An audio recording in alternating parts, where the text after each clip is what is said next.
ब्रज के आदिबद्री और कनकांचल पर्वत का आंदोलन चल रहा है और आंदोलन अभी इस समय काफ़ी उस पर था, चरम पर, जबकि निर्णय की संभावना बनती आ रही है। इस आंदोलन में जो आंदोलनकारी संत हैं वो 2 साल से क्षुब्ध होने के कारण आज ऐसी स्थिति में पहुंच गए हैं कि हम लोगों की भी बात मानने से इनकार कर रहे हैं, क्योंकि इतना परेशानी उनको हुई है 2 वर्ष में, तो उस परेशानी का कोई वर्णन नहीं किया जा सकता। कल हम लोग महाराज साहब और समस्त जो बड़े अधिकारी उनके साथ वार्ता की, वार्ता बड़ी सकारात्मक रही, लेकिन आज प्रातः एक संत टावर पर ऊपर चढ़ गए हैं।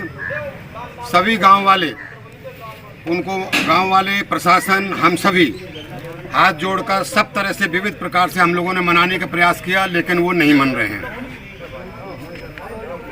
मैं सभी ग्रामवासियों से और प्रशासनिक अधिकारियों से भी अपील करता हूं कि किसी भी प्रकार की भाई ऐसी घटना नहीं करें कोई। ये आंदोलन पवित्र कार्य के लिए है, ना तो कोई को आत्मदाह की धमकी देनी है, ना इस प्रकार का कृत्य करना है कि कोई टावर पर चढ़े। आप लोग सब इस पर थोड़ा ध्यान रखिए। अब क्या करें, स्वतंत्र होते हैं साधु लोग, इन साधुओं को हमने बड़ी प्रार्थना कर ली है, नहीं उतर रहे हैं, इसमें यहाँ किसी का दोष नहीं है। हम आपसे बार बार प्रार्थना कर रहे हैं कि आंदोलन में इस प्रकार की गतिविधि नहीं होना चाहिए, तो आप सब लोग सहयोग करो और इस प्रकार की किसी घटना को अंजाम न दिया जाए। ये जो वार्ता का केंद्र चल रहा है, कल तक तो इनको सबको ये था कि हमने 19 तारीख को इन लोगों ने दिया था कि हरिबोल बाबा दा करते हैं, तो उनके साथ समर्थन में हम लोग भी, हमने प्रयास भी करा था। कल भी छुपके से इन्होंने मुंडन वगैरह करा लिया। उसके बाद कल वार्ता से ये संतुष्ट थे कि वार्ता हो रही है और वार्ता पॉजिटिव होगी। अब वो वार्ता क्योंकि काफ़ी देर रात तक चली और उसमें ये हो गया कि एक दिन आज और चलेगी, तो इसी बात को लेके कि इतने लंबे समय से हम 1.5-2 साल से यहाँ बैठे हैं, 550 दिन हो गए, हमको इसी तरीक़ा से वार्ता कर करके ये अधिकारी और ये डाल रहे हैं। 2 दिन पहले कह रहे थे हम अशोक गहलोत से मीटिंग कराएंगे, इन्होंने अशोक गहलोत जी से मीटिंग भी नहीं कराई और इस काम को ये नहीं करेंगे।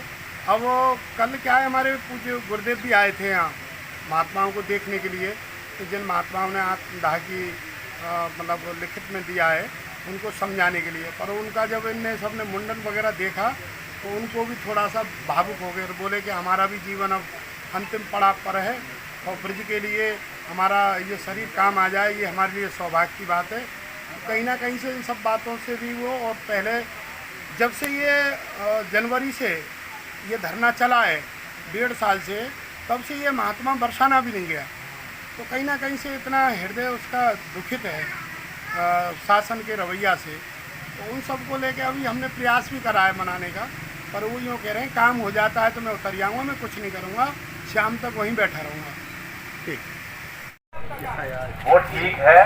कल जो प्रगति हुई है बहुत ही सकारात्मक है और निश्चित रूप से आगामी दिनों में भी इसका जो आपकी समस्या है, अपने क्षेत्र की जो समस्या है उसका समाधान निकलेगा।